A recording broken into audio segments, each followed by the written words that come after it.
What's going on, everybody?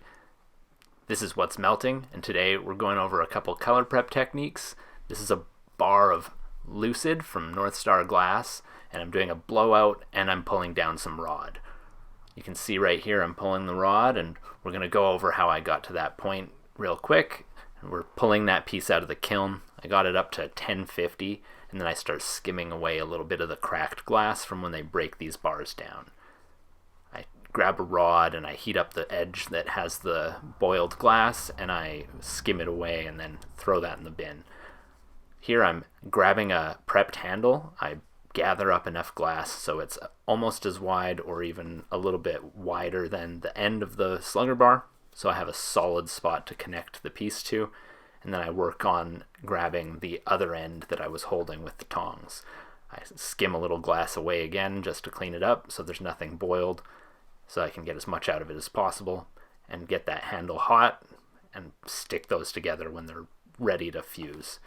Work that in really carefully so that everything wants to stick together, and then start heating that piece up.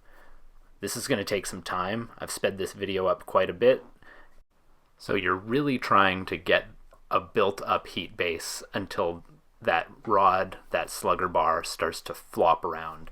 It really will get soft and you can start to stretch it out a little bit, but you want to keep in there for quite a while so that heat works its way further into the bar and you can pull out a solid amount of glass.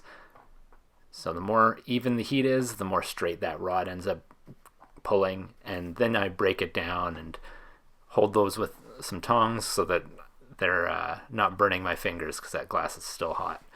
Now we're going to do a blowout. I had a prepped up blow tube with a large end on it. I had a piece of 32x4 on there and just kept a 1.5 to 2-inch chunk to make a big cone to handle up to the piece that I'm going to break away from here.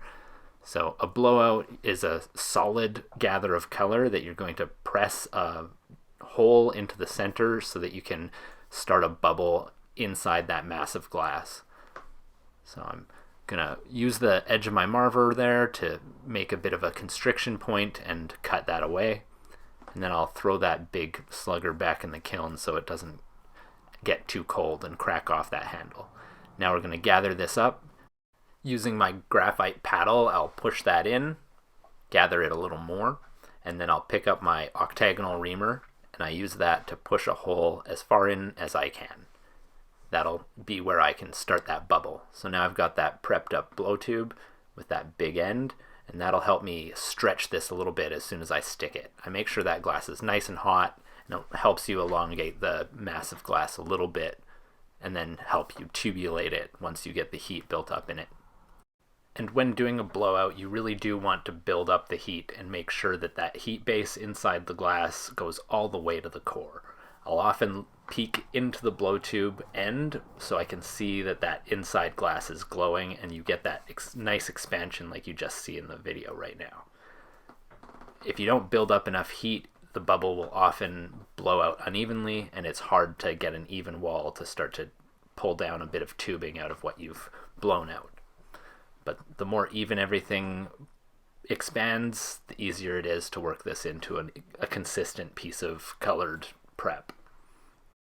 Starting at the blow tube end, I condense the glass until it hits the diameter that I'm looking for, and then I work that heat from one end to the other to pull that into an even piece. I'll put that on my L-marver on top of the torch a little bit to straighten out the tube, and then that's pretty much the whole process. So I hope you enjoyed watching me make some colored prep out of that Slugger bar. Thanks for watching.